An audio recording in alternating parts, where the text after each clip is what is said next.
JD here with ETV Live, and let me tell you something. If it's too big for the pickup truck and you need to move it, there's only one trucking company you need to call, and don't bother with the Yellow Pages, cowboy. I'll give you that number in a minute. Manufactured goods, automotive, technical equipment, furniture, even if you need a reefer, Gary Mercer Trucking Incorporated is the only choice, cowboy. With locations in Mississauga, Ontario, Canada, Rancho Cucamonga, California, if you need to move it, store it, and keep it cold, you need to call Gary Mercer Trucking Incorporated. Long haul, short haul, or just across town, Gary Mercer has the best trained and qualified drivers to get your load from point A to point B with professionalism and on time. So remember, Hoss, if it don't fit in a pickup truck, you're going to need a real truck, cowboy. Sponsors of ETV Live's Friday Night Showdown, Gary Mercer Trucking Incorporated, 1-800-668-2980.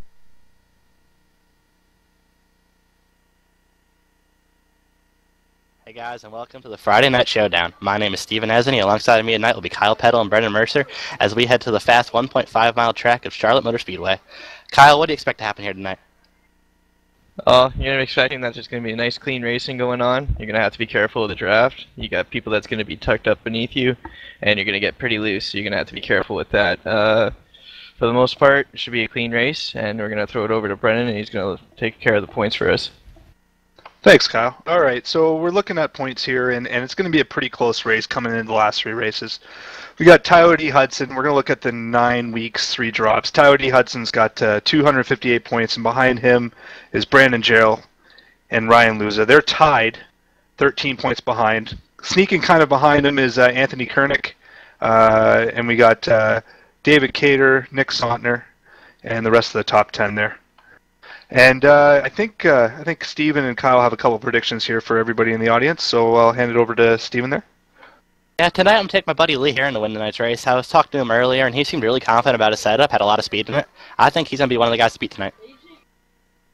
What my pick's going to be is Ryan Luza. Lately, he's been showing a lot of speed in the B car, and hopefully he's going to bring it home first for us. That's good predictions. And I think we're almost ready here live for the national anthem, so I think I'll throw it to the singers there.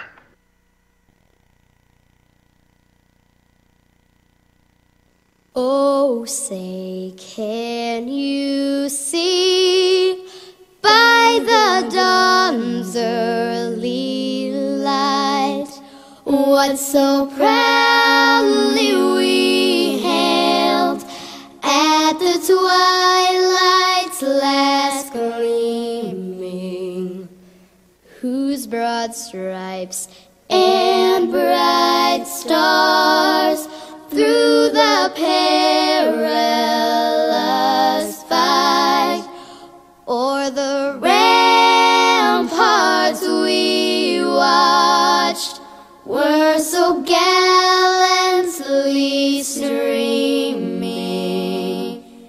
and the rocket's red glare, the bombs bursting in air, gave proof through the night that our flag was still there. Oh, say does that star-spangled banner yet wave o'er the land of the free and the home of the brave?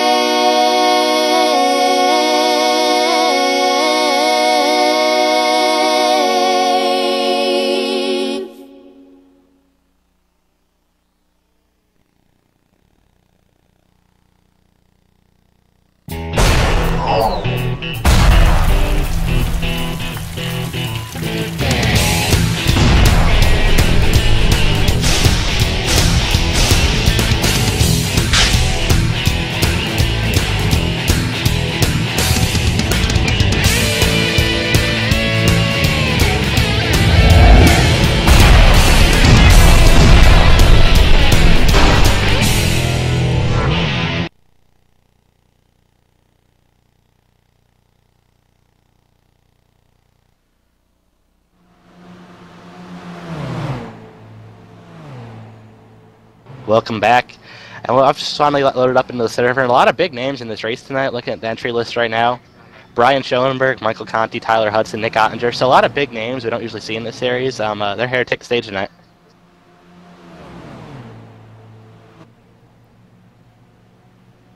Going to look at the warm-up list right now. Armando Vargas is the fastest car so far with a 28.449. Ryan Luza P2 at a 28.458. David Cater third. Tyler Hudson, Tyler Temper third. So a lot of fast cars, like the two Nexus drivers on top of the board right now, and the two Wheelman Inc. cars third and fourth with Nick Ottinger and Gale Force in fifth. So looks like a lot of fast cars here tonight. A lot of guys on the same team. I know last row was pretty quick.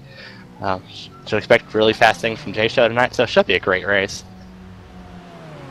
You know, what Steven's saying, you got a lot of fast guys. Michael Collins, Schoenberg, Brandon Schmidt, Danny Hansen. It's going to be a crazy race. You're going to see those guys coming from the back of the pack, or wherever they're going to be starting, and it's going to be an interesting race, and you got to be careful with getting around some of the slower traffic here.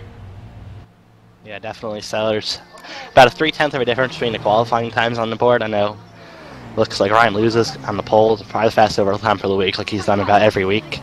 And you see guys like Schoenberg, Conti, Schmidt, Hansen, they have not qualified, so they'll be starting from the rear tonight. So it's going to be interesting to see them come through the field, see hopefully they can stay out of trouble, and we can see a great race towards the end once these guys finally get up here.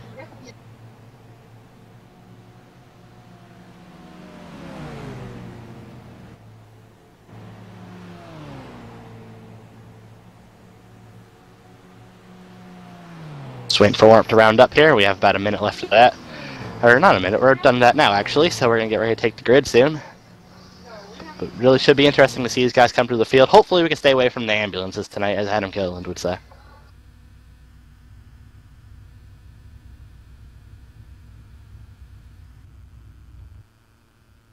We're going to take it through our starting lineup tonight. On the pole will be number 5, Ryan Luza. On the outside of him, the number 4, Nick Ottinger.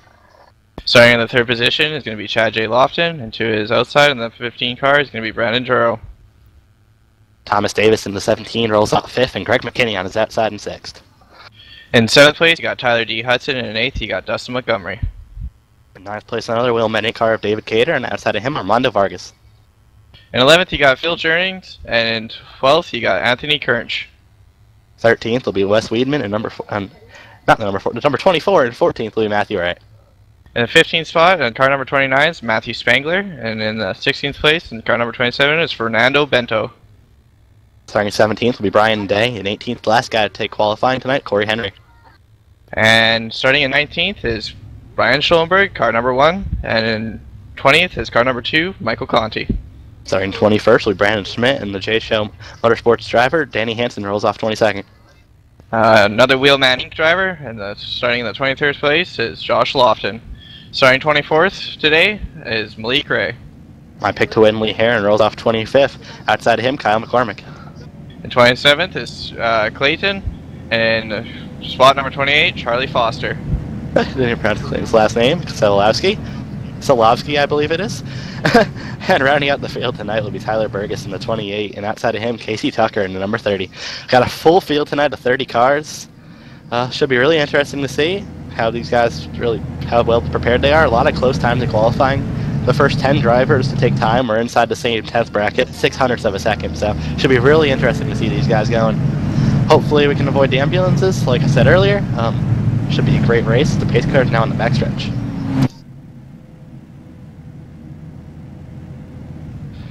And they're going into turn 3 and pulling those belts tight one last time. Gonna get going here, going for a green flag run. Hopefully we can get some good green flag laps in. I know this track this week for the regular B car races have kind of been cautioned, tons of cautions, but we're gonna have a look and see here, and see how these guys kind of go treacherous around these corners here for the next little bit. Glad to see Brandon's return from filling up his ice bucket. Brandon said, my name is Steven Esney. I'm with Kyle Peddle and Brendan Mercer. Ryan Lewis is going to take the green flag, and he's going to get off to a good start. Number 4 is going to get up in second. The 15 is going to push him. Chad Lawton's going to come under him for the 3rd spot. But Ryan Lewis, a great start for him. Heading off into turn 1 up London. Still got Brendan Jarl, and you got him battling the 17 car. And you got Chad J. Lofton up there as they come out of turn 2 onto the backstretch. And Ryan loses out to probably about a 1.5, 2 car length, I think, as they're going into 3. We got the 17 of Thomas Davis peeking on the inside for 4th there, and he's looking like he's going to come to the start-finish line, and it looks like they're going to be side-by-side coming to the start-finish line. Further off back in pack, you got 2 wide racing between Lee Heron and Danny Hansen, and you got Malik Ray, and it's just a big mess back there right now. Yeah, a lot of great racing going on in the back right now. You see Michael Conti dropping back a couple spots right now as he gets passed by Malik and Lee Heron. And I'm going to go back up front, move the battle up there. Sorry, John, for making it work the cameras. But we're going to focus on Thomas Davis and Brendan Jarrell making a good battle for the lead now, actually. Looks like Nick Ottinger going to head underneath Ryan Luza and take over the lead. And Ottinger just diamonds it into turn 1 there, and it looks like Lawton is going to throw it into turn 1 as well and move Luza to 1, Lawton to 2, and move Lawton to 3rd. Lawton to sorry. Yep, so a lot of shuffling around there as Nick Ottinger's going to take over the lead. Chad Lawton up back to 2nd, and Ryan Luza back to 3rd. We got a battle for 4th right now. These guys seem pretty lined up. Tyler Hudson, Brandon Jarrell behind him, and Dustin Montgomery now, with Thomas Davis getting passed right now by the 18 to Greg McKinney.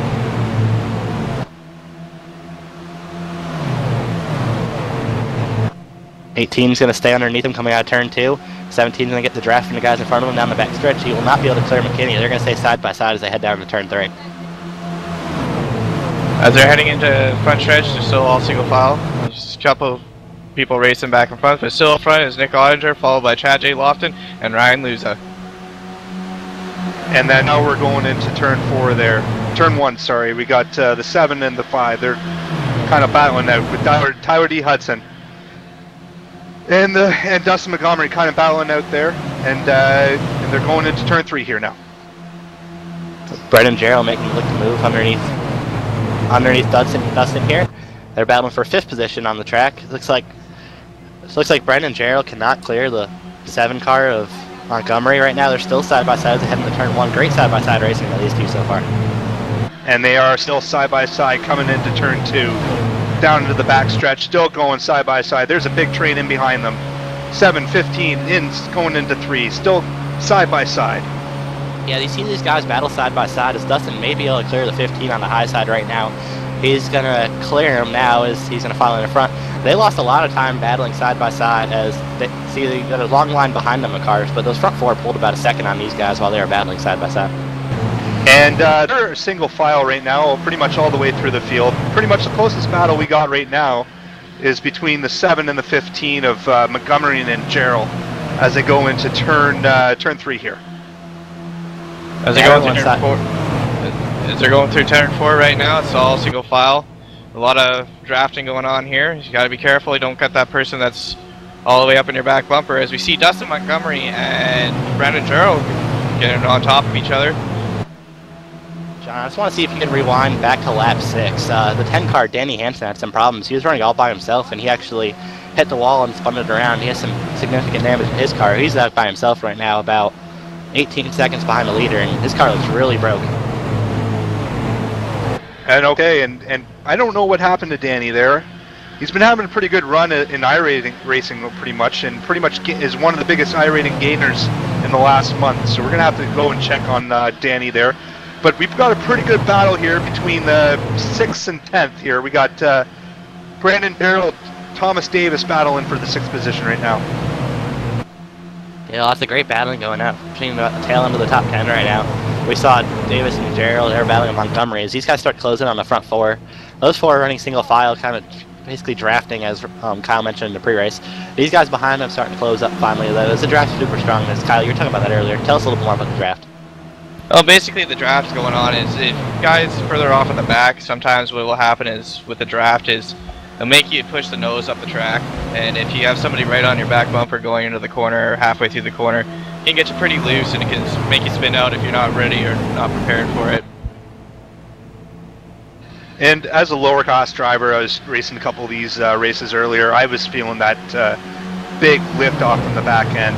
And we got a battle going on here. David Cater's going to gain another spot as he goes into 2. Yeah, great move by David Cater. The 13 of Field Jering. Here's a name we haven't seen in a while. Making him look move underneath the 18 as well. This is for the 9th position right now on track. And looks like Armando Vargas looking to follow suit behind Jering as they head through turn 3 and 4. Looks like Greg McKinney's falling back. He's going to come through the trial over here. Nick Auditor still in the lead, followed by Chad J. Lofton, and now Tyler D. Hudson's in the third position, followed by Ryan Luza. Yeah, and so we got kind of a bit of a battle here, and JD's kind of focusing on it here. Sorry, John's focusing on it here. We got Cater, he's running in the 8th position. We got Phil, he's running 9th.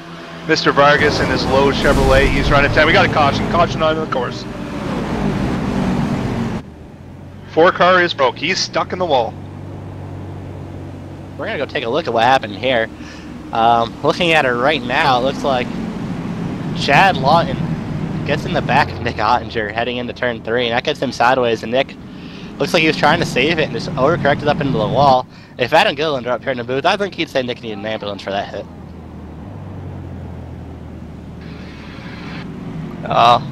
As we are under caution right now, Chad J. Lofton's going to take over the lead. And then second place is going to be Tyler D. Hudson, Ryan Luza, and then Dustin Montgomery, followed by Thomas Davis. But here it is on the replay here. I mean, it looks like Lawton just kind of got underneath him there and just kind of got pretty much I don't know, it's tough to call there. I mean, it looks like Ottinger got tight. It looks like Lawton just kind of dove in a little deep. I don't know. I mean, I don't want to blame the Gary Mercer trucking car there, but so coming down pit road. Yeah, it looks like the aero situation we were talking about earlier is that's what happened to Nick there. I don't know if Chad really touched him. Looks like he might have made slight contact. These guys are down pit road. It looks like every car's going to make a pit stop here. Going to focus on Chad Lawton right now. So you have to decide to take 2 or 4 tires during their pit stop. Looks like everyone has right sides up. Looks like left sides are back up now. And a couple guys are going to take 2 tires. Looking at the back, Chad took 4. First guy took 2 tires will be Tyler Hudson. Looks like Charlie Foster might have missed his pit stall.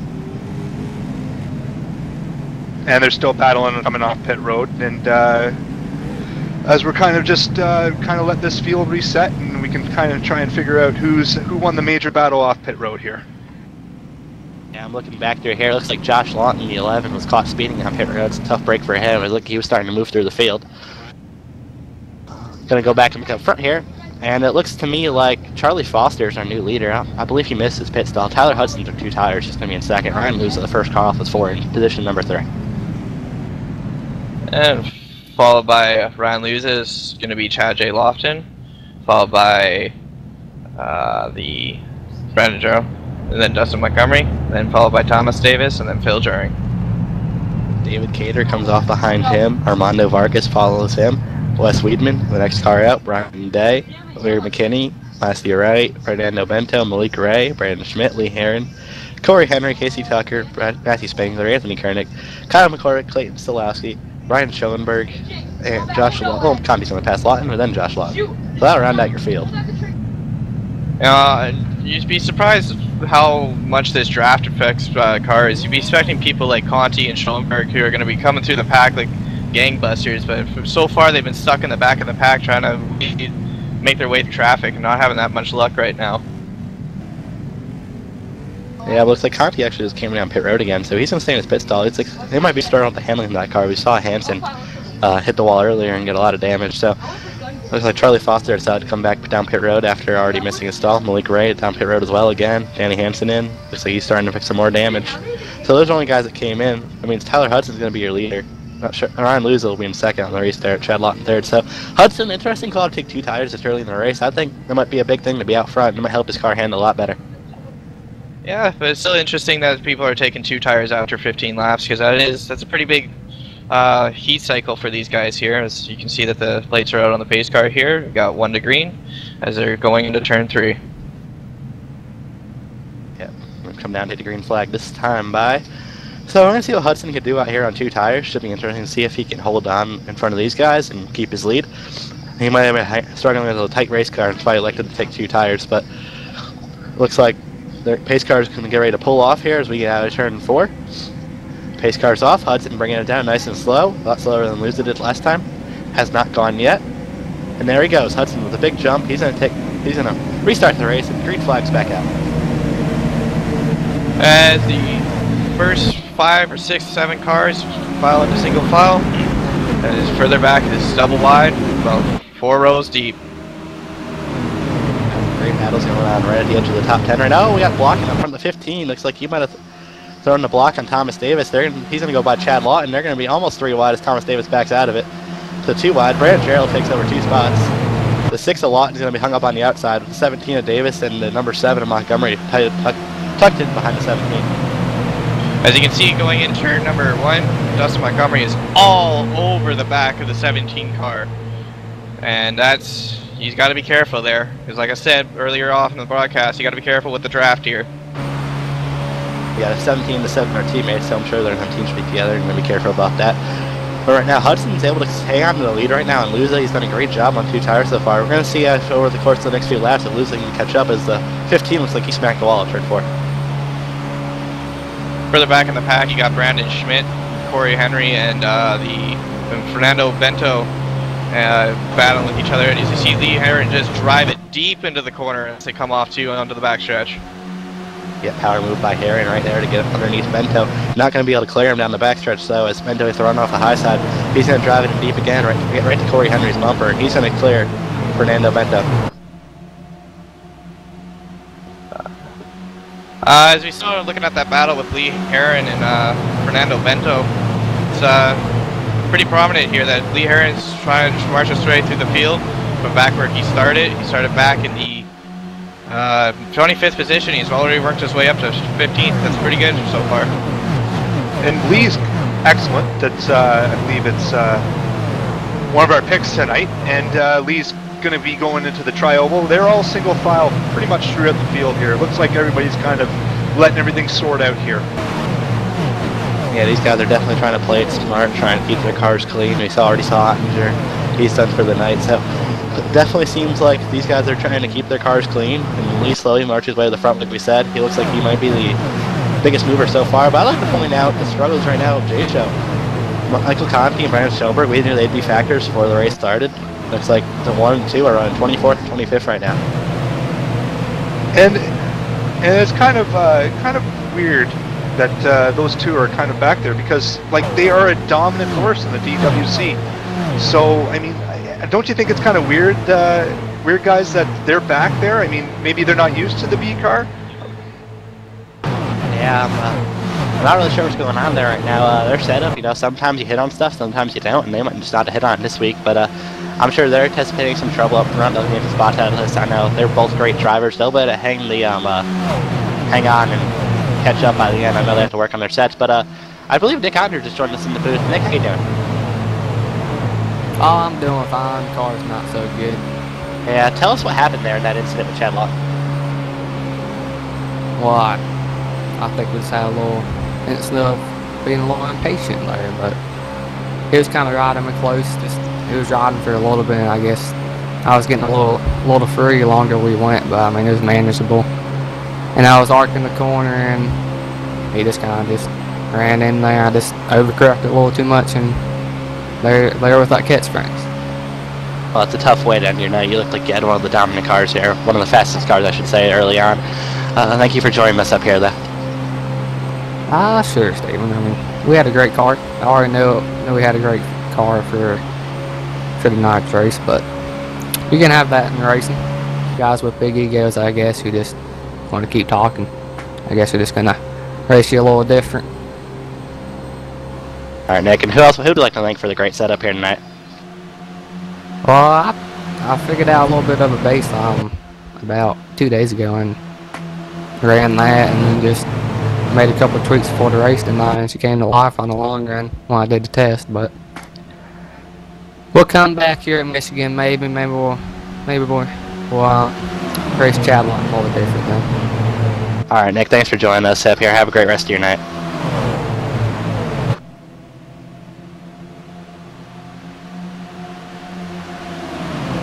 All right, we got one guy here looking in Chad Lawton, Gary Mercer Trucking Inc. falling back through the field, and it looks like the 7 got into the 15. The 7 Dustin Montgomery kind of got into the 15 a little bit, so have to check on that. But they're still kind of racing side by side here through on back to, I'd say, about 14th. I want to go back to lap 24. It looks like the 12 car, Malik Gray, got spun down the backstretch.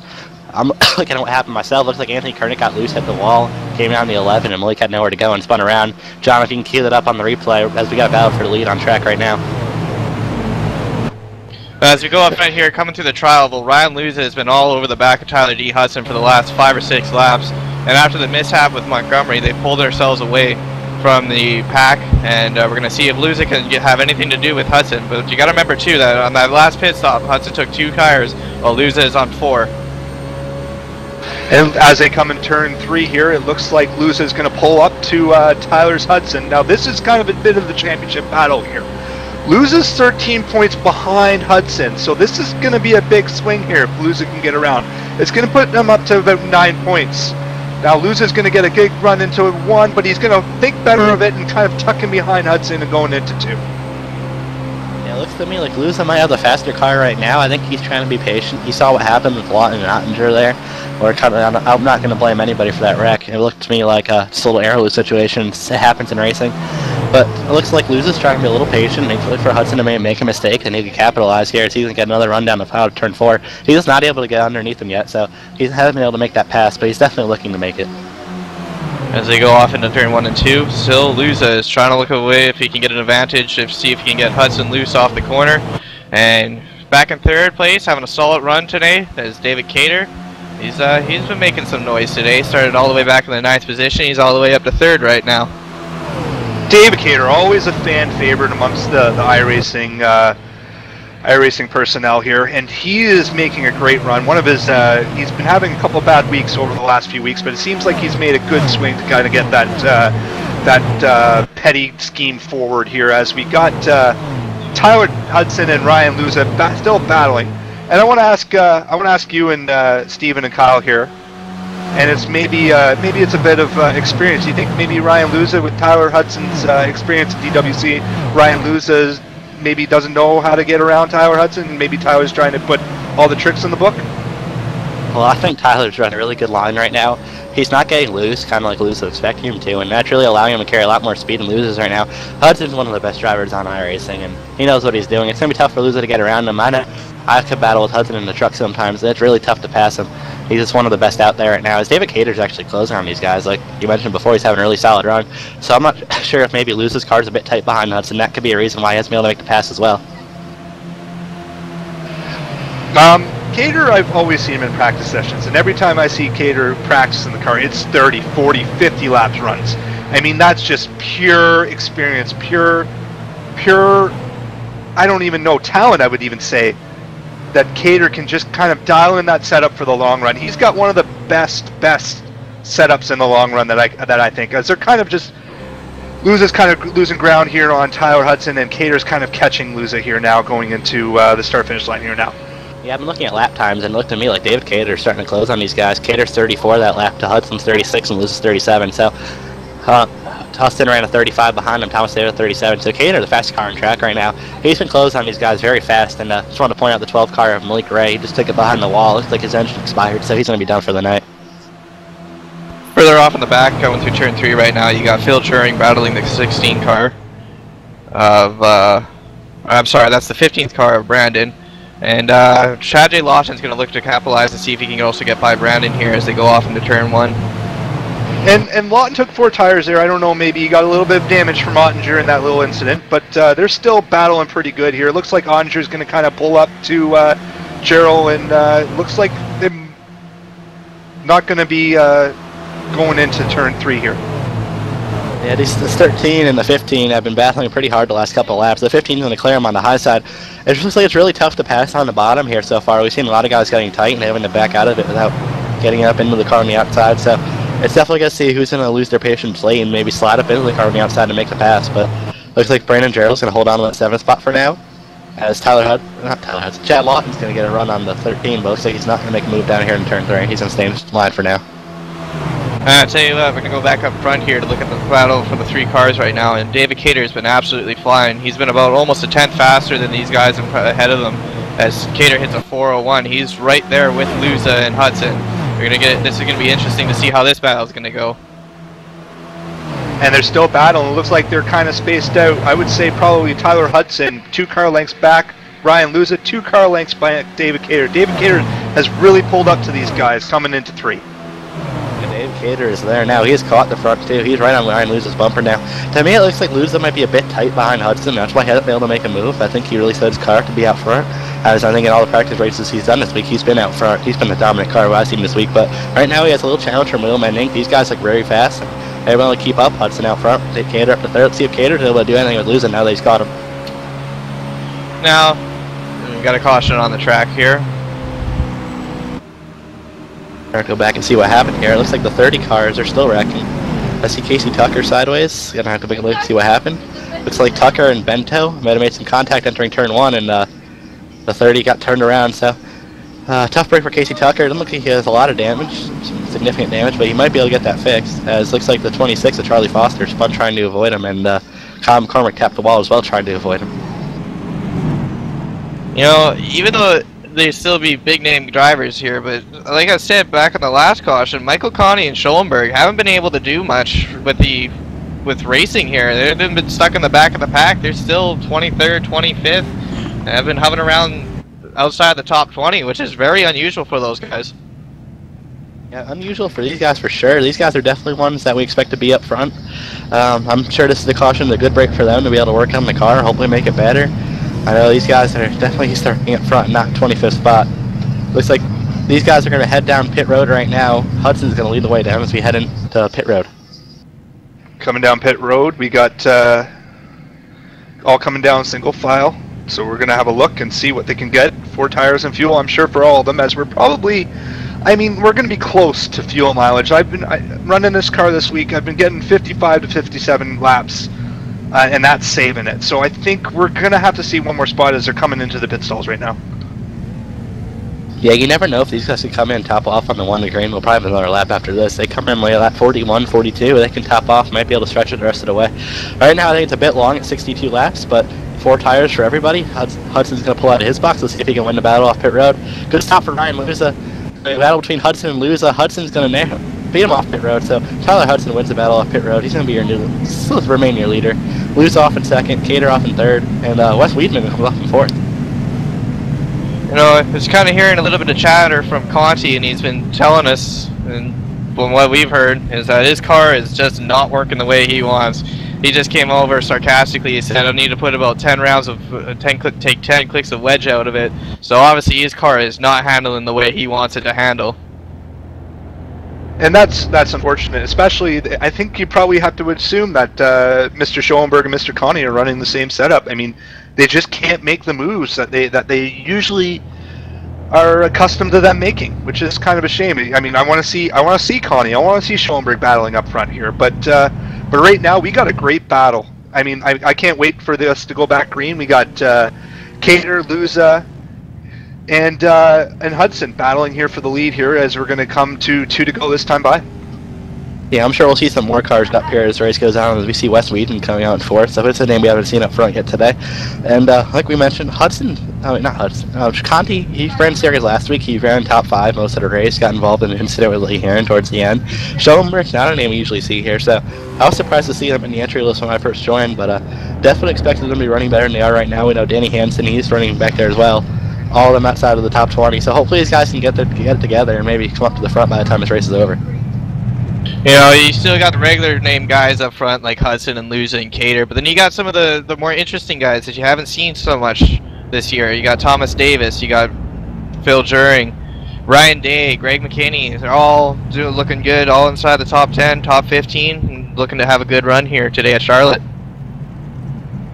Yeah, definitely. These guys are looking very strong. A lot of strong cars we mentioned earlier. You know, Brandon Schmidt's worked his way up here. Looks like Lee Heron might be making his way to the top 15 finally. But right now, we did not get the 1 green at a time. We're on lap 40. These guys might be able to come back and maybe make it a run at fuel mileage, maybe. As we were talking about earlier, Brendan mentioned maybe 58 laps max. We're coming down to get 60 to go here, so we might be able to see that. So, after the race off pit road, this is what it looks like so far. Is in first place you got Tyler D. Hudson, second you got Ryan Luza, third you got David Cater, fourth Wes Weedman, fifth it's Thomas Davis, sixth is Dustin Montgomery, seventh is Brandon Gerald, eighth is Phil Juring, ninth is Chad J. Lofton, and in 10th place, rounding out the top 10 is Brian Day. And rounding out 11th is Matthew Wright, and 12th we got Greg McKinney. Brandon Schmidt running in 13th. We got Mr. Joshua Lawton. He is running 14th. Corey Henry, we got him running 15th. Lee Heron 16th. Mr. Kernick 17th. Fernando Bento 18th. Kyle McCormick 19th. And Matthew Spangler 20th. As we're getting the one to go this time by. So definitely looks like we got the one to green that time by. They're going to go back green flag racing. Looking forward to it. I know we had a great battle up front for the lead. Looks like we saw a lot of guys down pit road as we talk about fuel mileage. Looks like Schoenberg's in, Conti's in, Armando Vargas is going to come in top off, Danny Hansen as well. So looks like these guys might be trying to save fuel as the 26 drives by clutching it. So these guys might be trying to gamble. Brendan, I know you mentioned 55 to 57. We're at 60 right now. You think they can stretch it? I don't know. I mean, these guys are good. These guys are DWC drivers, and these guys are top. These are like 4,000, 5,000 I rating here. So these guys know what they're doing. I mean, I'm sure if they clutch it a few times in the corners there, they can kind of. I don't know. It's gonna be tight. I mean, we're just gonna have to wait and see. I mean, we might get a 20-lap run here, and the fuel mileage just goes right out the window.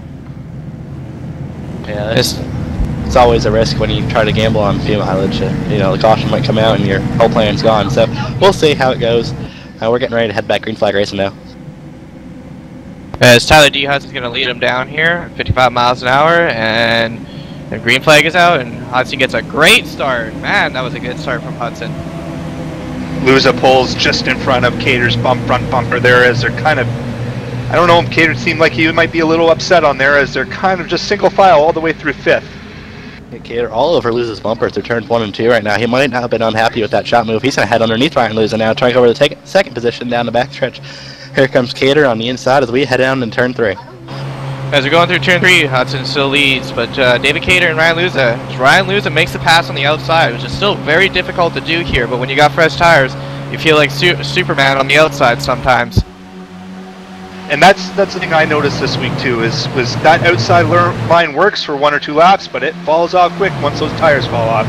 Looks like we got a single file battle pretty much all the way through the field here, so it looks like these guys are going to let this thing sort out, and then we might be seeing moves like we saw in the last earlier green flag run once these tires start wearing down a bit. Yeah, 15 of Brandon Gerald's made a move on Thomas Davis. He took over that 6th position, or the 5th position actually, and here comes Phil Jerring to take over the 6th position now.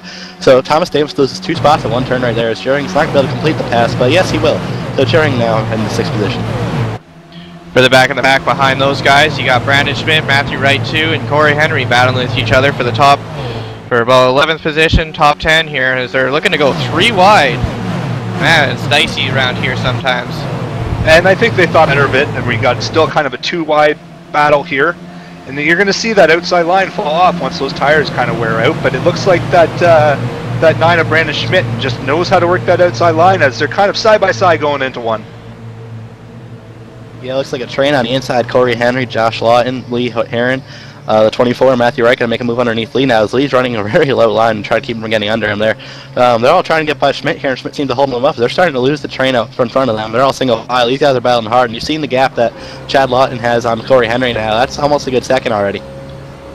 As you're going through the trial here, we're still looking at this battle here between Brandon Schmidt and Josh Lofton here.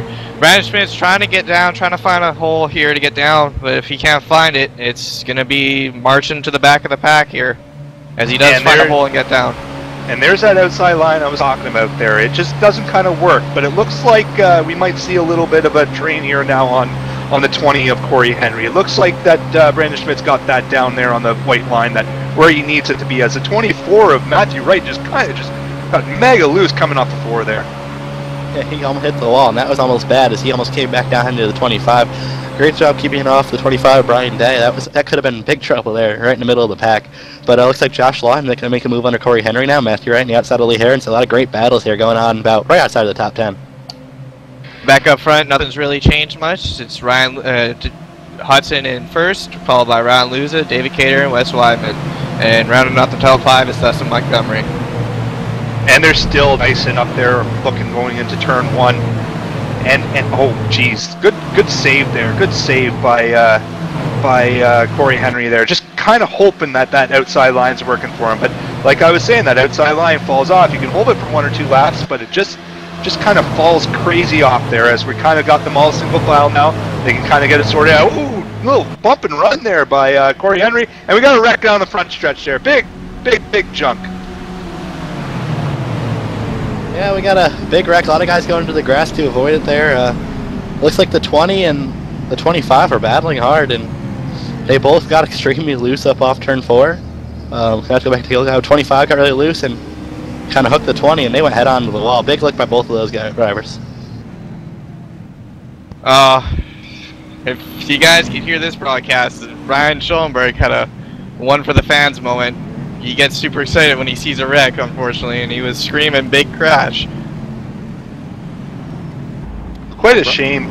I mean, it looks like that little loss of speed kind of just got them loose coming off of 4. It was a good battle. I think Corey was getting a little frustrated getting hung out on the outside. He had a kind of a good car running that mid pack and just got hung out and freight trained on that outside line, and it looks like he got a little frustrated.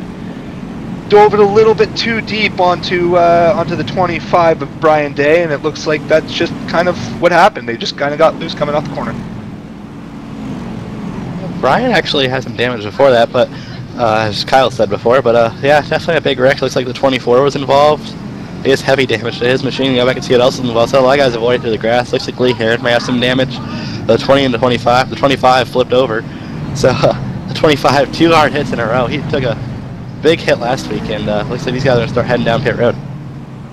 As Hudson's going to lead them all the way down pit road, and you got Ryan Luza followed by David Cater, Wes Wedman, and Dustin Montgomery. What do you guys think that they're going to do here? Are they going to take 2 or are they going to take 4? We didn't have that long of a green flag run there.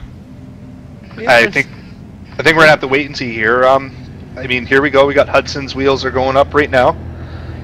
His right sides are up, and right sides are down. And it looks like he'll be getting 4. It looks like everybody's getting 4 here, which is kind of interesting. I mean, we only had, what, the 6-7 lap run here, and Hudson took 2 tires before, but it looks like Luza's going to beat Hudson off pit road. Maybe that number 1 stall kind of helps. That pole position helps now as Luza takes the lead. Yeah, great stop by Ryan Luza there. Looks like the fuel strategy is going to go out the window, like you mentioned. That's their short run. Now they can make it from here. It's only 50 laps to the end. Looks like Brandon Jarrell, another great stop, comes out 3rd. Montgomery 4th. David Cater lose a bunch of spots. He's going to fall like the 5th. Wes Weedman going to lose 2 spots as well, back to 6th. Back, and like we were saying, David Cater didn't have a solid stop, came on a pit road 3rd, lost a couple spots. That can be pretty big here. That still puts him on the inside line when we go back green, but still, it's hard to pass here, and you got to be careful.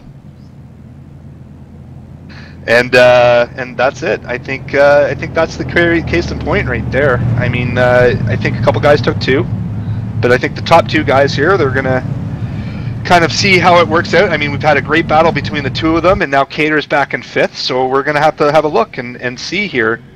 And as we're coming to get the 2 to go sign right now, and we'll see what the leaderboard says here. We got Ryan Luza in 1st.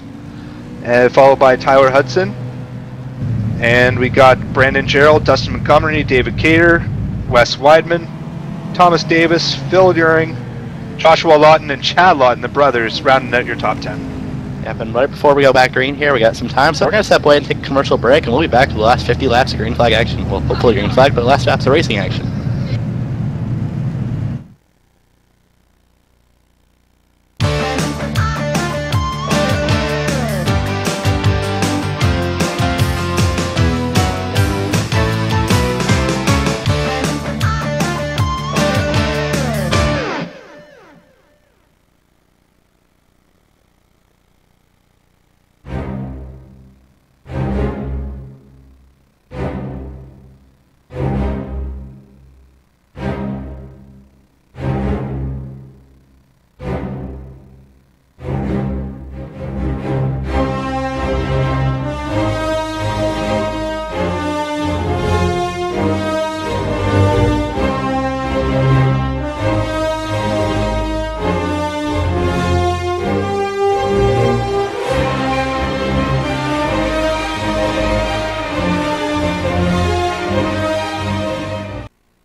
Inside SimRacing.tv, the fastest show on the internet. Sim racing news and reviews since 2007, with new shows every week.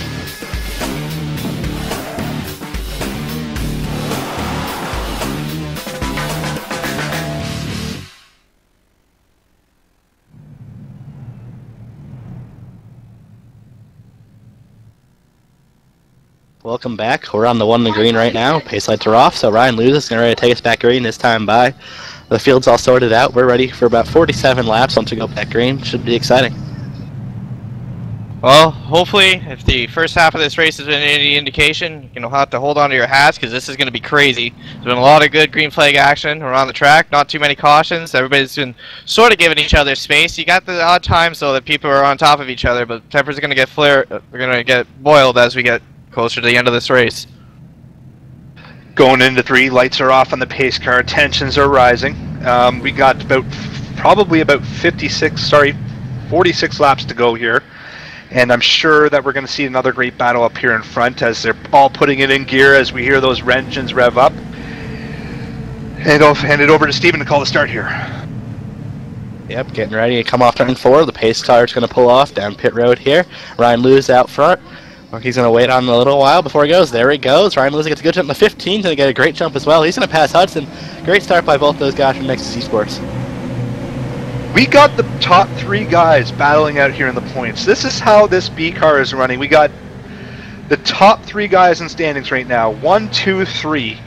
Luza 13 point back, Gerald 13 point back, and your leader Tyler Hudson leading, and he's 3rd. So I mean these are spots that Hudson's got to make up, or he's going to lose ground going into next week. Yeah, we're getting towards the end of the season. This is week 10, so the points battle's really starting to come into play. These 3 have shown they're the 3 main guys of the series this season.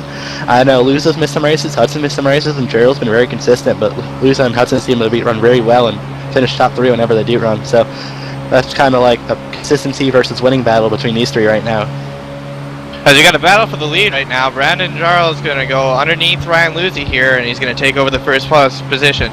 Now, Ryan Luzi unfortunately didn't get the run that he wanted here, so Hudson's going to go by him, and possibly Dustin Montgomery, and David Cater's going to try to sneak in with there and try to get by Ryan Luzi and shove him all the way back to 5th. That's how fast it can happen here. And we got Cater side by side with Luza. This is kind of a big battle here too, as Cater's in the point mix as well. As they're going side by side, they're back to single file. Looks like Cater's going to try and get him clear, and it looks like he's going to get him clear going into 3. So Luza drops about from the lead all the way back to 5th in 1 lap here. So like Kyle mentioned, that could happen fast. Gerald looks loose up in the lead. Hudson's going to go under him. Ryan Luza going back for the 4th spot. A lot of great battles on track right now. As they head off into turn number 1, is going to have Tyler D. Hudson's going to take back over the lead, followed by Dustin Montgomery. He's been kind of quiet, and now he's still making some noise here. And Ryan Luza is trying to get back, but Ryan Luza looks like he's almost going to try to block Cater as they go off into the corner here. And we're going to throw it back over to Season. Cater and Luza crossover moves the last 2-3 laps. Coming out of turn 4. Luza is going to get the spot at the start-finish line, but it's still single file, and Cater will tuck. Well, he's going to duck in beside and kind of gets a run, but thinks better of it, backs out as Luza kind of cuts across David Cater's nose. Yeah, Luza wanted to make sure that Cater knew he was there, and Luza comes down, going to take over the 4th position again. So Cater and Luza have been battling very hard for this 4th position now, as Hudson's starting to pull away from Montgomery a little bit. Gerald back to 3rd. So Cater, another big run off turn 4, going to try to get to the inside of Luza, not going to be able to make it work. He's going to stay in line for now. As they're going through the middle of 1 and 2 here, Tyler D. Hudson is still up front. He's had a really strong car today, either if he's been on 2 tires or on 4, but right now he's going to have to deal with Dustin Montgomery, who they're on the same team together over at Wheelman Inc. Single file coming out of turn 4. It looks like pretty much everybody's going to bide their time, let this thing play out, let their white tires wear in, and kind of get a bit of a rhythm growing here. Hudson leads, looks like Hudson leads Dustin Montgomery by a car length, followed by Brandon Gerald and 2 car lengths. Right behind him is Ryan Luza, and right behind him is David Cater rounding out your top 5. Yeah, Kyle pointed out the team, Wheelman Inc. Wheelman Inc. running 1-2, Nexus Esports 3-4. Wheelman Inc. Position number 5 is, well, actually in position number 4 now, as he's going to go by Gerald. Well, Gerald's going to hang strong on the outside. He's going to get loose. Cater's going to take over the spot. Thomas Davis and Gerald almost make some contact off turn 4.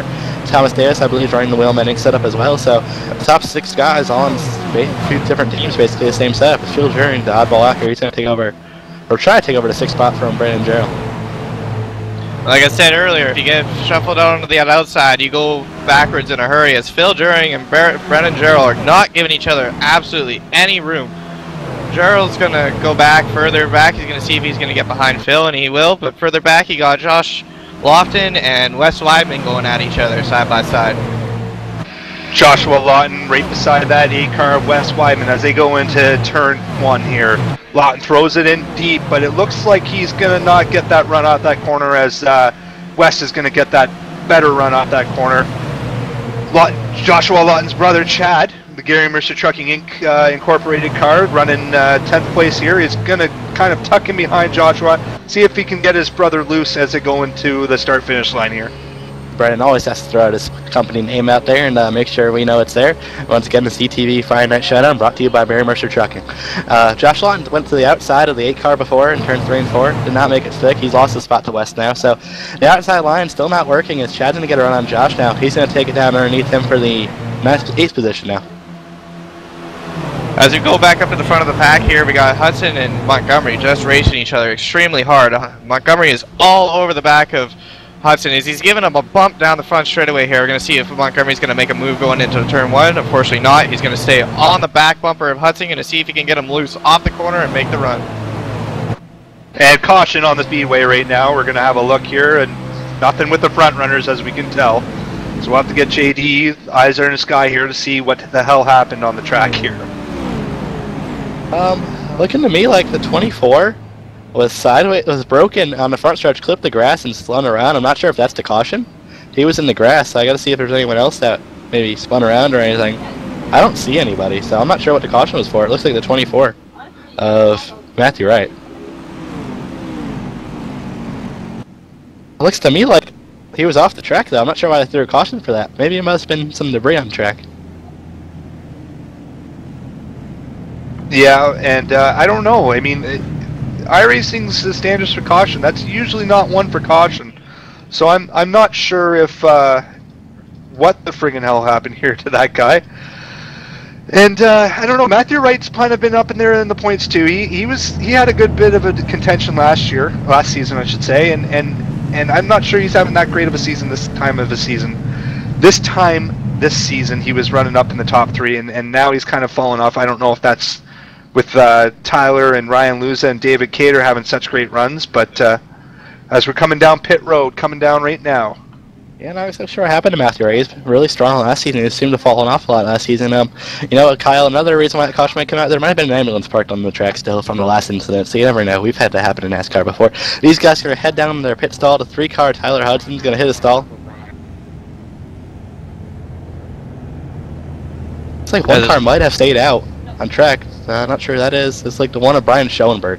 Brian Schoenberg stays out on the racetrack. And we have to make, well, he has to make it exciting somehow. That's going to be a pretty interesting finish. Maybe he just wants to get out those bonus points. Maybe he wants to lead a lap. I'm not sure, but I mean, these tires wear pretty quick. I'm surprised he didn't come down pit road. I know that maybe he wants he wants some track position. So I mean, nothing like ultimate track position, like staying out. And unfortunately, further back in the pack right now, Wes Wyman got busted for speeding, so he's going to go all the way back from 8th position all the way to the back of the pack. That's a horrible break for him. See if he can make his way through the pack. But unfortunately, what we've seen lately is that when you get into the back of the pack, you can't make your way through the field because it's just so darn hard. Yeah, it's definitely tough to go through the field. But Schoenberg's gonna see what he can do out front right now. Let's see if he comes in this time or not. He's still open. He's not. He's staying out. Schoenberg wants to lead this race. So we've seen him struggle with a loose condition all night. It's going to be interesting to see him stay out here and see if he can hold off these guys. I guess Schoenberg's basically deciding right now, if I can't do it, can't race my way through the pack, screw it. I'll get it over a pit stop, then I'm going to just stay out and see what I can do.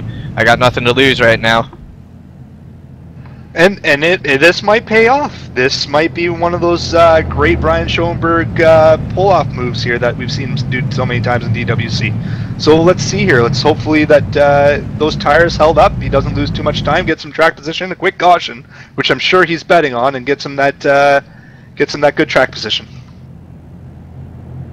Yeah, it should be interesting to see if he can hold these guys off. Like, he has some damage to his car as well, so we'll see if he can hold them off. seems to be very confident in his driving ability. He's a very good driver, one of the best in DWC, probably the best driver without a win so far. So it's going to be interesting if he can wheel the car up front, hold off the other guys behind him like Montgomery, Cater, Hudson. 3 Wheelman Inc. cars going to be on his bumper when we go back racing. Even though they're going to have 3 Wheelman Inc. cars on his back bumper, we saw with Hudson, even though he only took 2 after 15 laps, he was able to stay out in front ahead of Luza, and Luza was all over the back of him. And like he said, Schollenberg's a pretty good driver. I've raced with him a bunch of times in the A car, and he's definitely one of the tough guys to beat. He's always competing for the win day in, day out, race in, race out. He's just a really good competitor. And those new to iRacing gives ratings out, and each car number is based on ratings. Brian Schollenberg is in the #1 car. That means he's a #1 ranked driver in here. So let's see if he can keep that #1 ranking and show us how it's done. I mean, that's pretty much it's going to be pretty interesting to see what he can do with those old tires as everybody else has fresh tires. Yeah, I'm surprised no one took 2 tires as well. Everyone pitted, took 4, so Schollenberg the only one on no tires. Gonna be tough to see if he can hold on, but it's gonna be fun to watch for sure. Pace car is into here, and I'm sure tensions are running a little high. I mean, this is it. I mean, like, whenever I'm racing these races, I get a little nervous. I kind of make sure my wheels set up right, make sure everything's going well. I don't know how it is for you guys, but that's the way I do it. As we're coming onto the backstretch here, and I don't know. We'll see what happens here. This is going to be a really, really, really interesting restart. Well, for what you're saying is that you got to always have your steering wheel set up in a certain way. You know, I personally am a driver of habit. I want the same thing at all time. I want to be comfortable in my seat. I want my steering wheel set up a certain way. It feels to me if I don't have the steering wheel set up a certain way, or my seat isn't proper, I don't feel like I do well. All right, everybody's stacking up, getting ready for that pace car. Lights are off. Pace car is going to make that hard left-hand turn into pit road. Field's getting ready to go green here.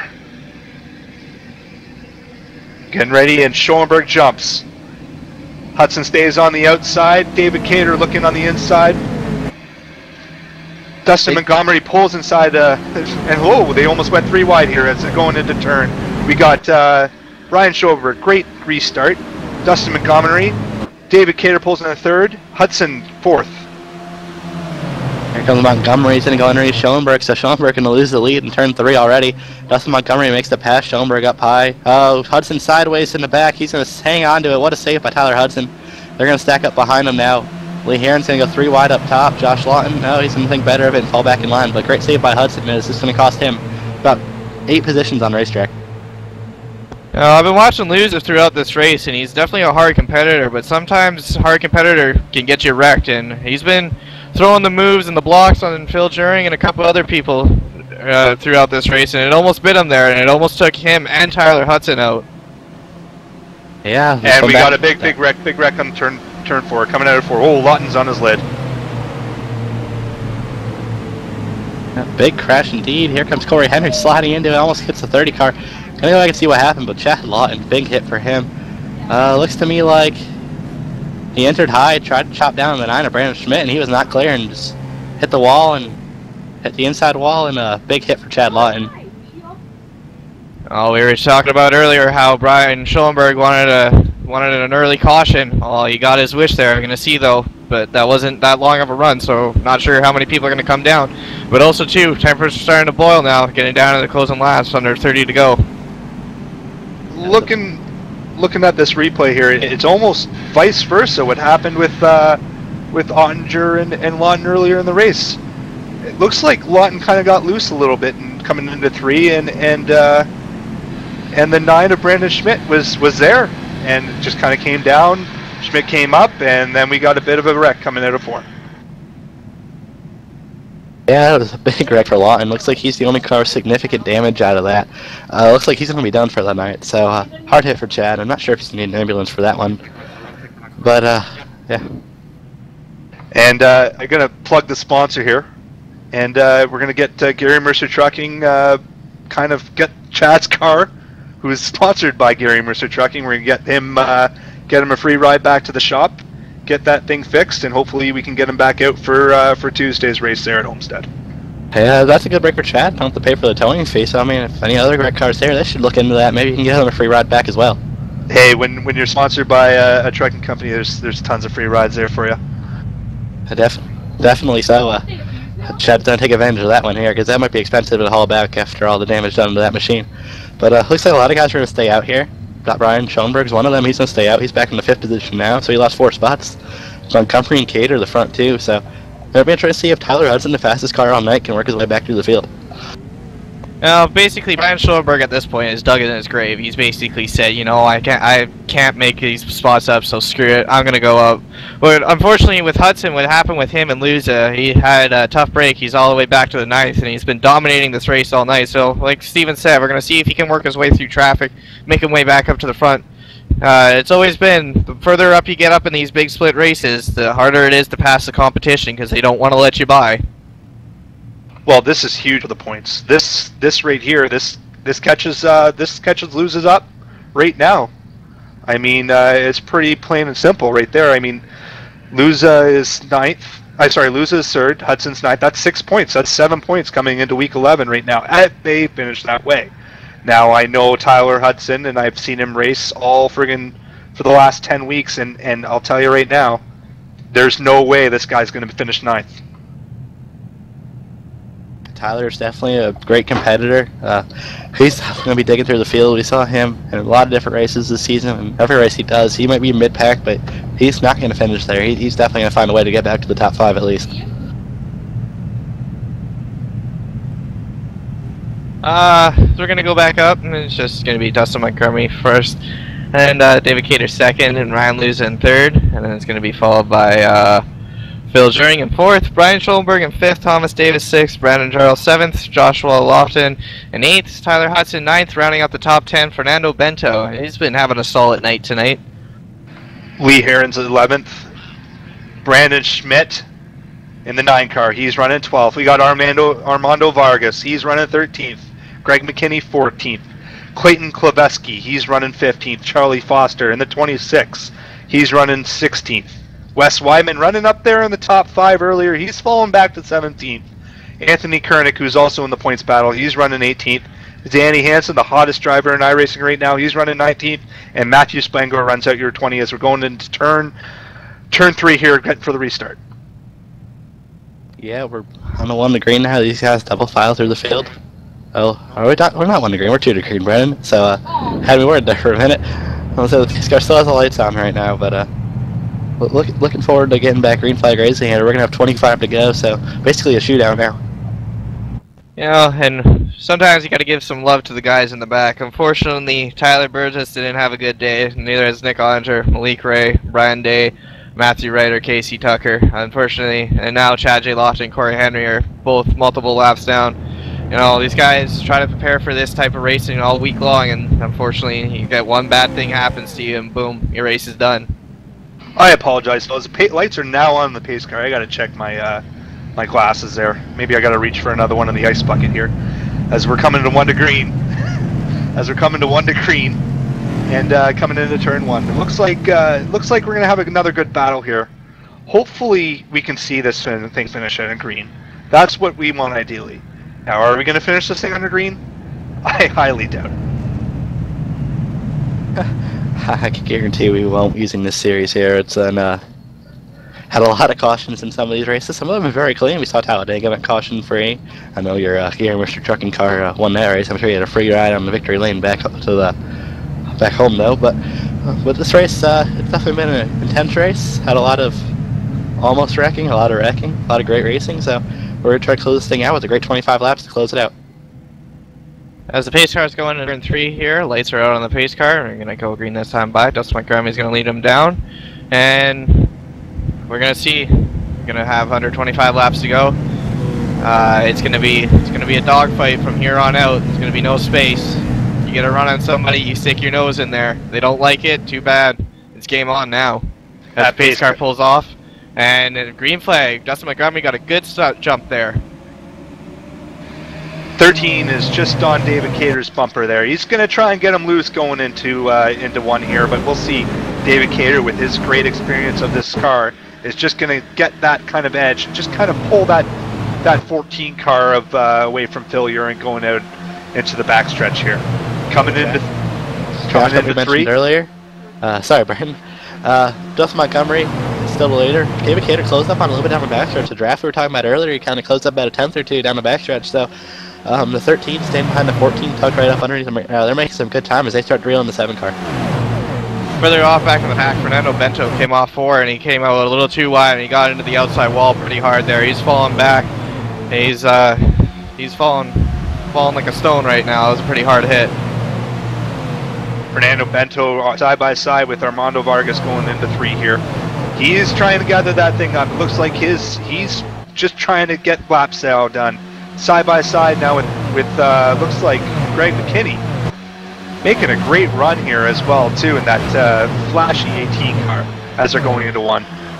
Another car just fell out of the top 10. Number 1 of Brian Schoenberg. He was not able to stay up in the top 10 for long. Looks loose off turn 2. He's going to pass by a 16 now. He's in the 11th position, about to lose 11th to the 16. So the 16's going to move it to 11th. Good battle up front as well. We're going to focus on that for about 2nd place. As we go back up front here, we got Phil During, Ryan Luza, Brendan Gerald. Or I'm sorry, that's not Brendan Gerald. That's the 17 of Thomas Davis. Sorry about that. Like I said before, tempers are flaring now. No room. It's the gloves are off.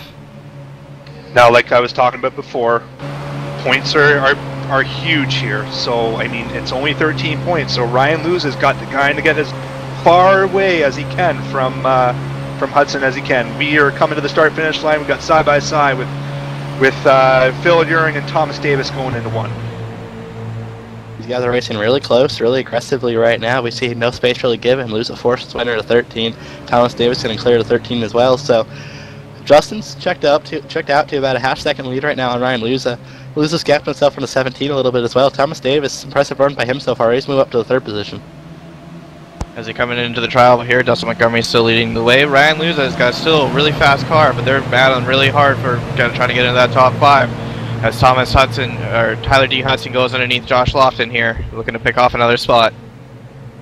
Josh Lawton and Tyler Hudson. Tyler Hudson needs those points. Those are teammates battling there, remember now. Coming in together, we got a caution on the Speedway. Caution is on the Speedway. Looks to me like the 29 of Matthew Spangler around on the backstretch. Looks like Brian Schoenberg. A loose off turn 2.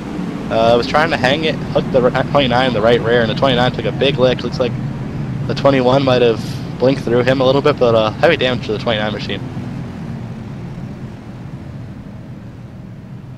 Brian Schoenberg just getting loose, and that's those old tires. They're kind of paying off a little bit here. I know Brian did not mean to do that, mean to get loose, and I'm sure Matthew didn't mean to get into him as well. So I mean, it's just another one of those racing deals where it's just kind of unfortunate, as we're going to be probably seeing green flag pit stops coming around this time by. What do you guys think is going to happen here? 2 tires, 4 tires? It's going to be interesting to see the pit strategy for sure. This stage of the race, we're going to have 18 going, we go green. It might be worse staying out or taking 2 tires. The way the race has gone, you could probably expect to have some cautions to the end. You never know, these guys could pull it off and go green, but in the series, it's been known for cautions. But Dustin's going to have about 3 car length lead on Luza. Got to go back and see the pack, see if anyone did stay out at all, though. Looks like Armando Vargas and Brandon Jarrow stay out on the track. As they're coming down pit road, there's a lot of people that just stayed out right there. Brandon Jarrell is going to be the first one who's going to stay out, and then followed by Armando Vargas, Charlie Foster, and then Clayton, and then Anthony Kernch. That's the thing with the points here. I mean, Brandon Jarrell, he fell out of the top 5. He fell out of the top 10. He was running up there.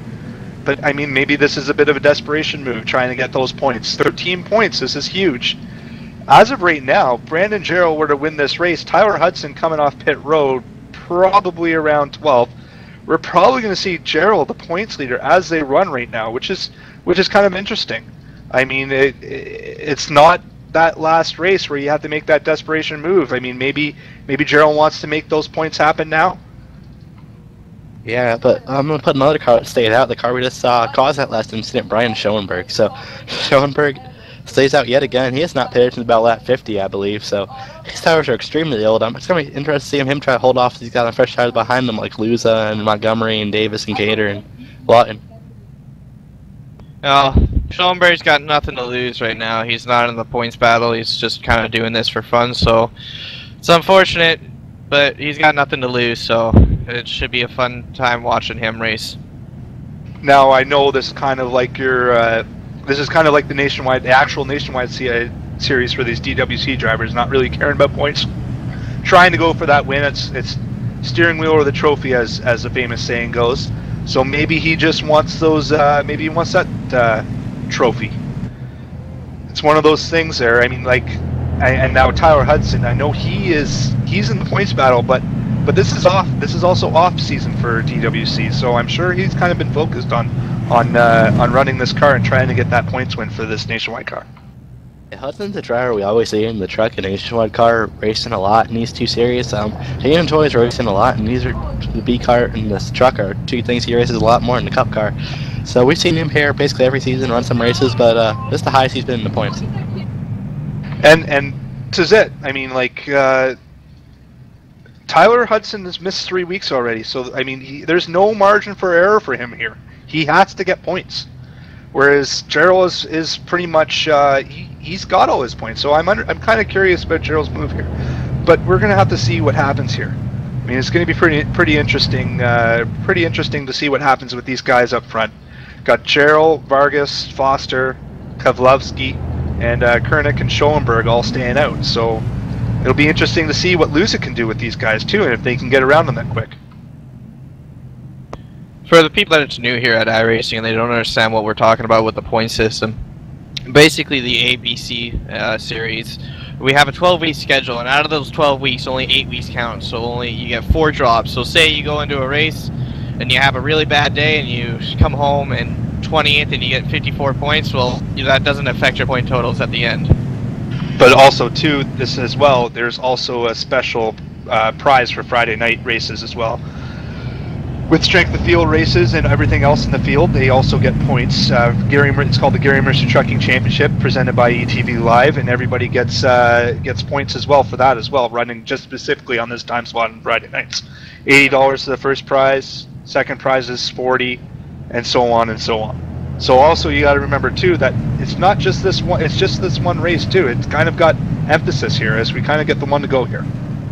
Brendan, if you can, please explain, before we go back green, explain the point standings a little bit more, if you can, with the splits and how the points are really given. It's basically NASCAR style, and I'm going to try and do this really quick as we're getting the ready for green here. 43 points for the winner, plus bonus points, and then it goes down 2 points per split. So this is the top split. There's also, I think, about 4 splits tonight. So 41st for first place and second split, 39 points for third split, and it's NASCAR style. It kind of goes all the way down, all the way through. Alright, well, thank you for explaining that. Folks at home watching who are not very familiar with it, once again, it's brought to you by Gary Mercer Trucking. They get all the prizes of the season then. So if you ever need a tow, make sure to call Gary Mercer Trucking. We're going to go back green here. Gerald, the race leader, he's going to get us started. He's going to go, and he's going to get a solid jump on the guys behind him. He's going to clear Vargas, and he's going to pull away as they head down towards turn 1. As they're heading into turn right now, single file for the top 5. And you got some new faces up here at the front of the pack. You got Armando Vegas and them. It's racing hard as they go down the backstretch. Going down the backstretch, single file all the way to 5th. We got Ryan Luza trying to pick these guys off. First victim here, Thomas Davis. And look who's behind him, Dustin Montgomery. They're both trying to seed through these guys as quick as possible, trying to get up to the front, hopefully not waiting for a caution as they're side by side going into turn 1 here. Luza's going to take 2 for 1 there. Still Montgomery, and Montgomery follows Luza right there. Luza gets a little sideways there, but still able to pull away from Montgomery. Impressive driving right now by Rhymes. As Montgomery's here spot, here comes the 17 at Davis. Looks like the 26, the 22, and the 17 are all hung up on the, or not 17, that's the 23. They're all hung up on the outside right now, and they're getting freight trained by these guys with pressure tires on the inside. As we see it, freight, I mean, sorry, Kyle. As they go off into turn 2 and 3 here, or as they go off into the back straightaway, sorry about that, Brennan.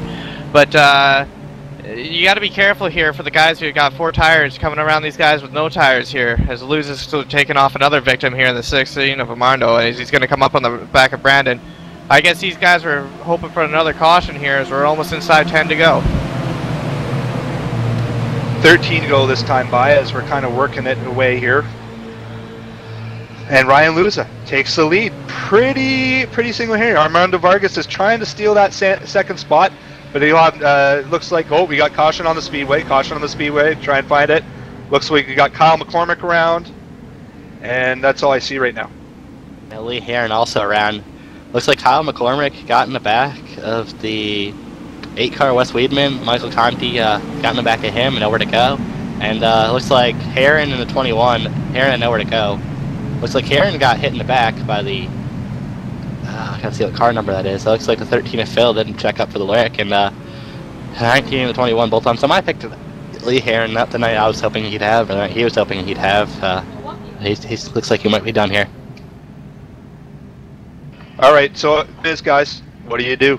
You guys being the experienced die racers here, what do you do? I mean, if you're Dustin Montgomery, who came in last time, Armando Vargas, who didn't, he's running third. Brandon Gerald, who didn't, he's running second. Ryan Luza running first, who super powered everybody through those last few laps. What do you do? I think with 10 to go right now, you're still on the racetrack. I don't think we'll see any one of these leaders come down pit road. It's all about track position, and Gerald's going to look down towards pit road. He's not actually going to pit, though, so like I said, all about track position right now. I'm the exact same way as Steven is. My thing is underneath 10 to go. Now, I'd say if you're somebody further off in the back of the pack, yeah, if you're top going in 15th, I'm coming in to get 4 tires and filling it up. But if I'm up front, it's I don't touch pit road from here to the rest of the race. Yeah, looks like of the guys that came down pit road, Anthony Kernick, Phil Jering, Brian Schoenberg, Michael Conti, Danny Hansen, Matthew Spangler. So all these guys that are running about 12th to 15th place, like you mentioned, they came down pit road. All right. Well, let's do a field run through here. We got Ryan Luza running first, Brandon Gerald just faked out second, Armando Vargas third, Dustin Montgomery fourth, and Thomas Davis running in 5th position right now. As we look deeper in the field, the 6th place will be David Cater, and the number 14. Number 9, Brandon Schmidt back in 7th. Clayton Selowski in the 8th position. Josh Lawton 9th, and Charlie Foster rounds out your top 10. Well, from somebody's pick having a bad night, and Lee Heron to my pick so far, Ryan Luza has been leading the race. Hopefully he can bring it home first for me. I would love to have my pick win my first time in the booth here. Rounding out the top 20, Tyler Hudson running 11th. Fernando Bento running 12th. Mr. Greg McKinney, he's running 13th, followed by Wes Wyman. Anthony Kernick running 15th. Brian Schoberg finally going down pit road. Hopefully getting those fresh tires, kind of doing a reverse here. He's running 16th. Connie running 17th. Phil, and we got Phil Uring on pit road, Matthew Spangler on pit road, and that rounds out your top 20.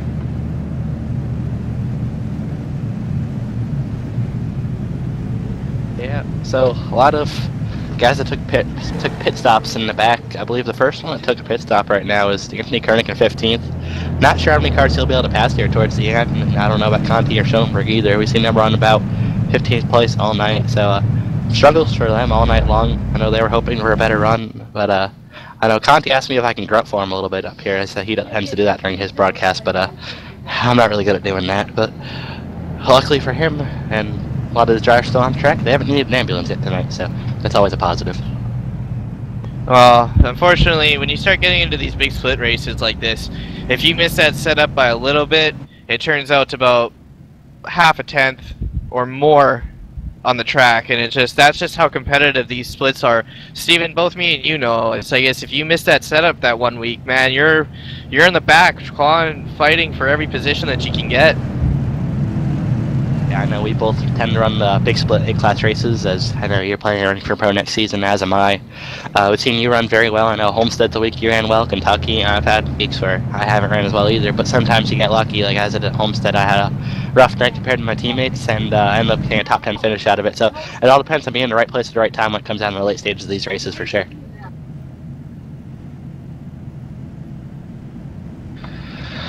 And that's one of these things with these big splits. I have no experience with them. I mean, I'm in the bottom splits, so I mean, it's just that 1/10 can kill you. Whereas those big splits for those guys watching, I mean, that 1/10 you can easily make up pretty much every single lap. So it's no margin for error for these guys, and I have the utmost respect for them. And that's why I let these guys do what they do. It's pretty amazing sometimes, and I try to keep up with them, but there's no way that I can as we get the one to go this time by.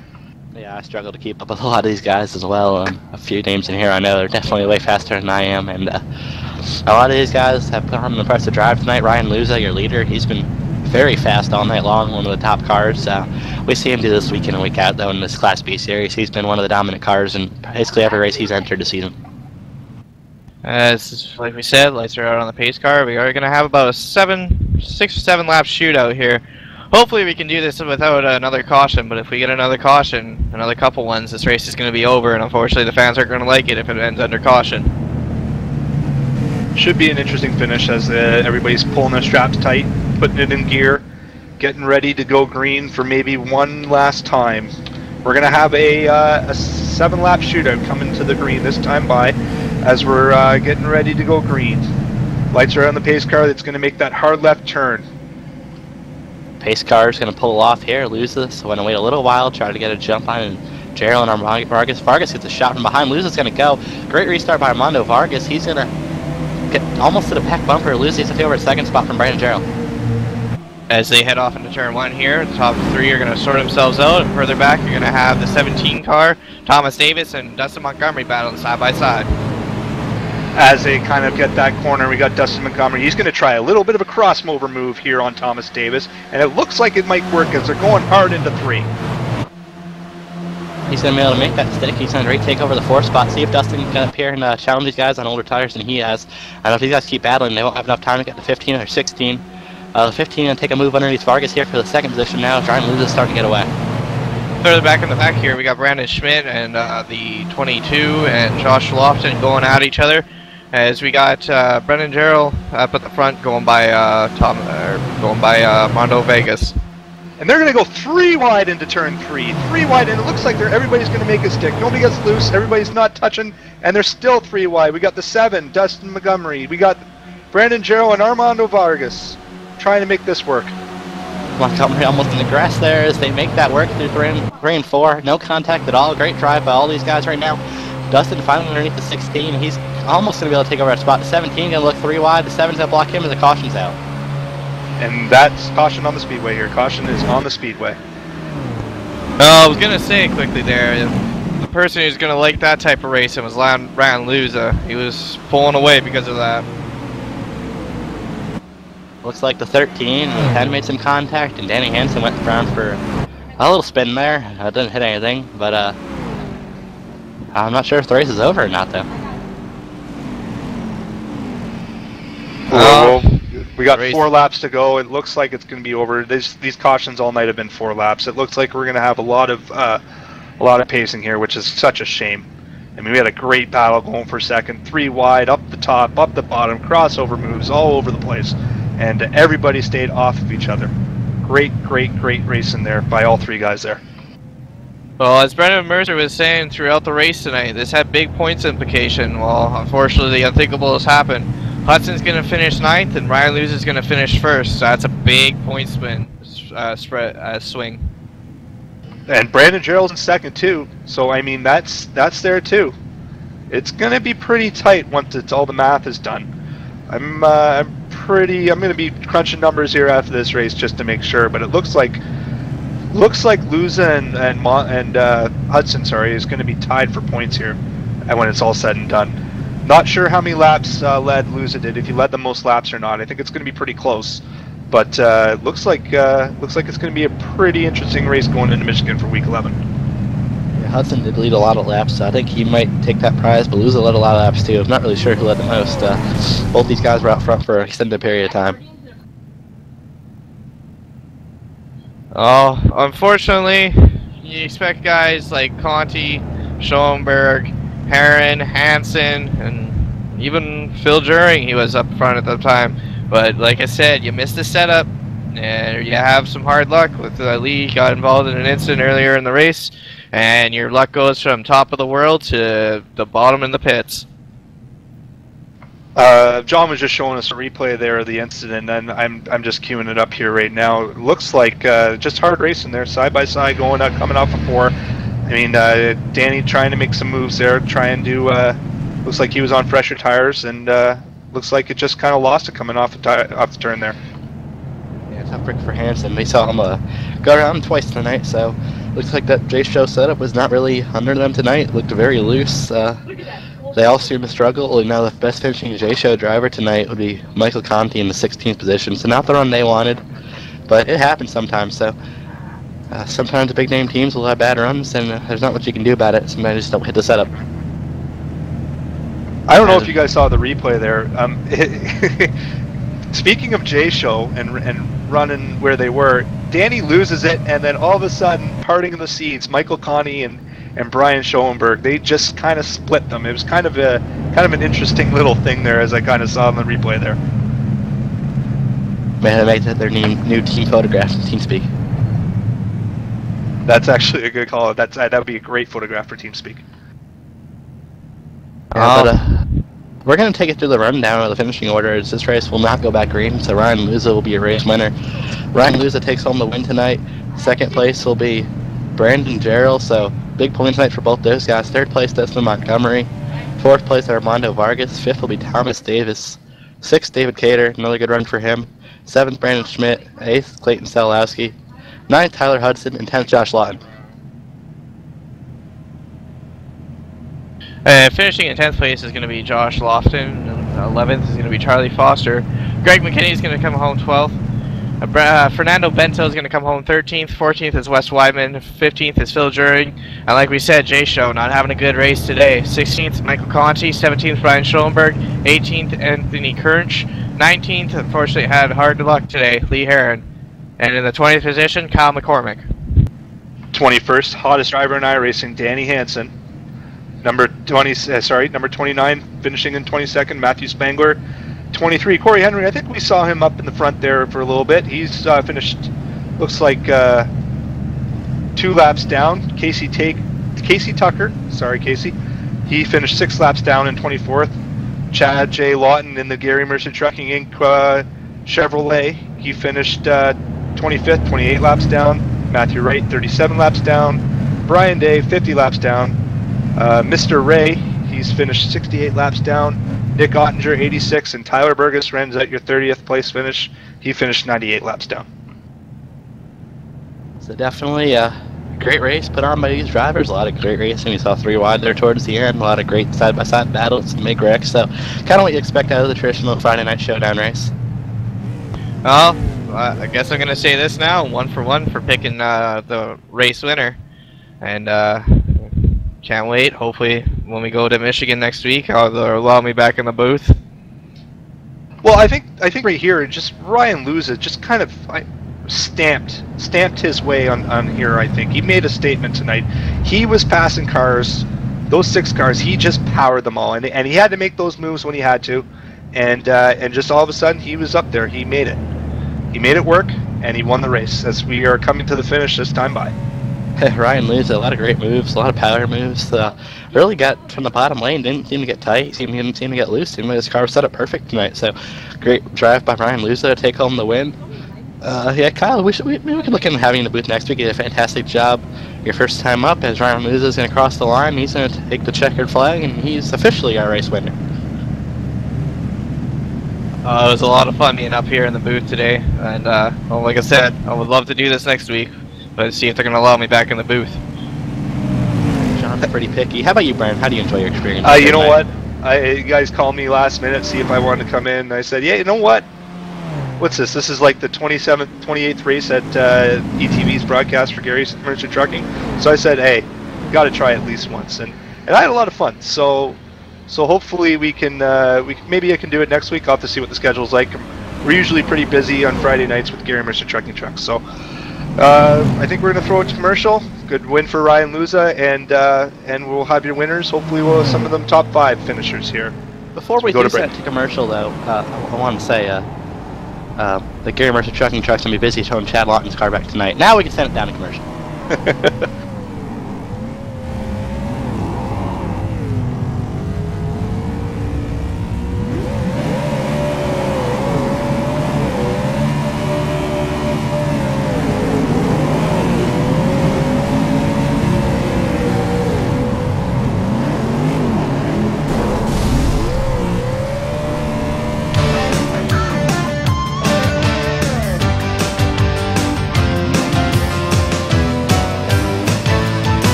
Hey, JD here with ETV Live, and let me tell you something. If it's too big for the pickup truck and you need to move it, there's only one trucking company you need to call, and don't bother with the Yellow Pages Cowboy. I'll give you that number in a minute. Manufactured goods, automotive, technical equipment, furniture, even if you need a reefer, Gary Mercer Trucking Incorporated is the only choice, Cowboy. With locations in Mississauga, Ontario, Canada, Rancho Cucamonga, California, if you need to move it, store it, and keep it cold, you need to call Gary Mercer Trucking Incorporated. Long haul, short haul, or just across town, Gary Mercer has the best trained and qualified drivers to get your load from point A to point B with professionalism and on time. So remember, Hoss, if it don't fit in a pickup truck, you're going to need a real truck, Cowboy. Sponsors of ETV Live's Friday Night Showdown, Gary Mercer Trucking Incorporated, 1-800-668-2980.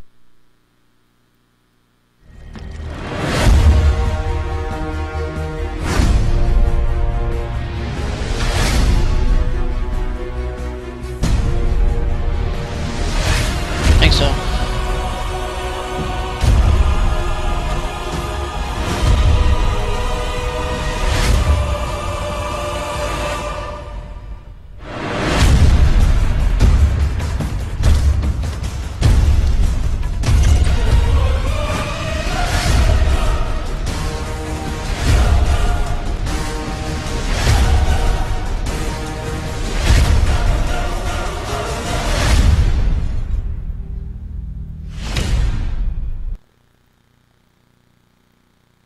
And welcome back to the Gary Mercer Trucking Showdown with the Iracing B car here.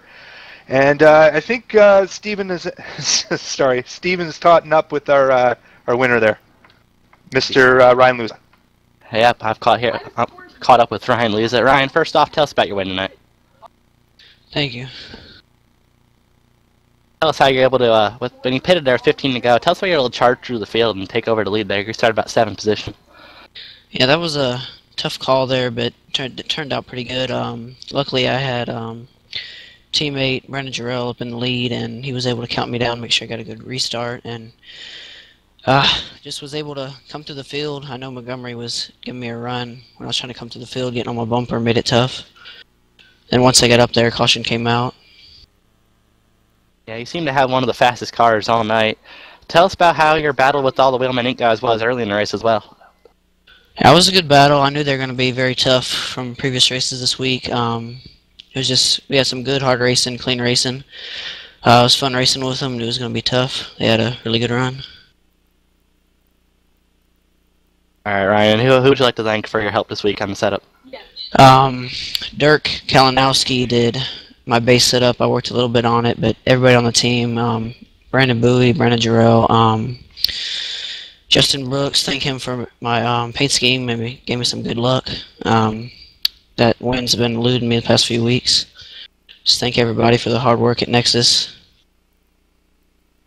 All right, Ryan, congrats on your win once again. Now I'm sent down to Brendan Mercer, who's caught up with Mike Conti. Well, for Mike, kind of sitting in the back there, and we're not really used to seeing Jay Show kind of running in that 15 to 25 slot. Can you tell us what was going on there? Oh well, the car was really bad. I don't think there is any other way to put it. We didn't, the last couple of weeks, we've been just kind of throwing stuff together. And last week it actually worked pretty well.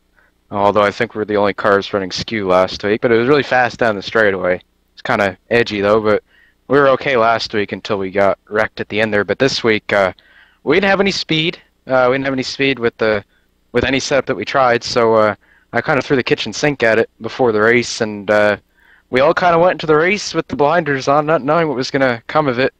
And we quickly realized that we were half a second off the pace in the B car, and we knew it was going to be a long night from there. And we kept working on the setup. Tom and J-Lo and all them, they were giving us some pretty decent adjustments to the car, and we definitely made it better by the end. But, you know, that one wreck that we had back there where McCormick got sideways in front of me, I had Heron on my bumper, and I couldn't slow down. And when I hit McCormick, when I sideswiped him, that killed the car. So it was really slow, that last restart. So I really couldn't do anything about it. But that's okay. We don't really know what we're doing with the B car at all because we haven't really run it a lot. So, you know, we'll try to. I think we're gonna run again next week at Michigan. We should have a better piece when we come back. All right, Mike. Tell me about that spin Danny Hansen did, and you and Brian kind of splitting them there. That's got to be a poster for Jay Show there. I think it looked like a really cool photo op. Tell us a bit about that. Well, it probably looked really cool if you're a spectator, but you know, I don't know. I don't think I'd want to. I think I kind of want to forget this race. I think the other two want to as well.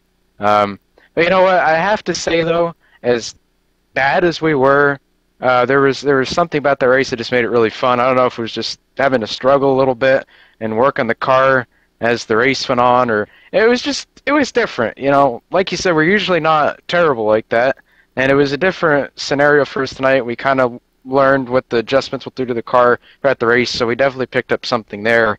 But I told him midway through the race, you know, we're so bad right now, it really makes me appreciate what we usually have even more when we're running up front. So either way, I'm just going to try to be as positive as I can about it. Didn't lose too much I rating, didn't lose too much safety rating. So it was just an interesting race for all of us tonight. Like I said, maybe we'll work on the car a little bit more for Michigan next week. I know Tom's got something pretty decent to begin with, so hopefully, like I said, we won't be as bad there come next week.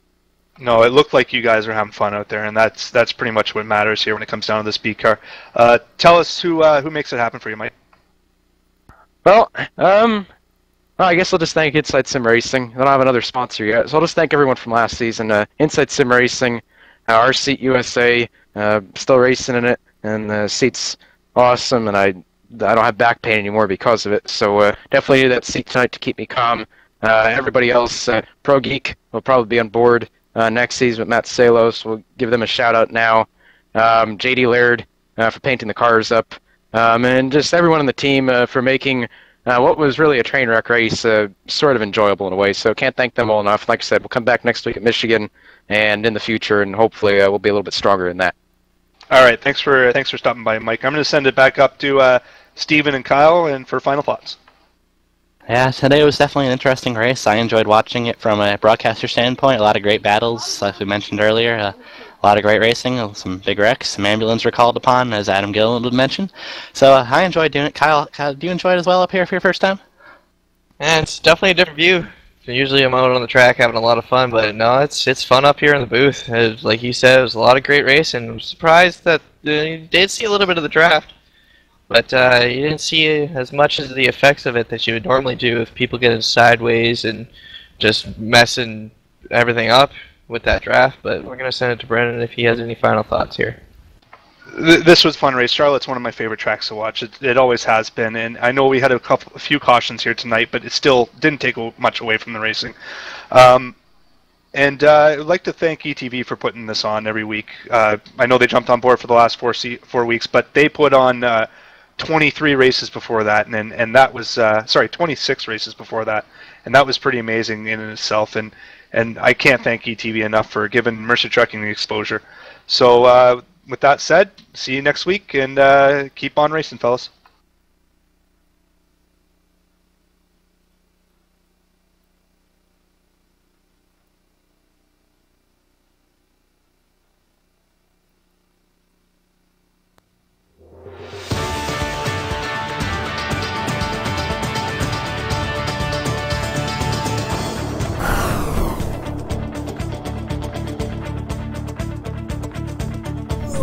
Thank you.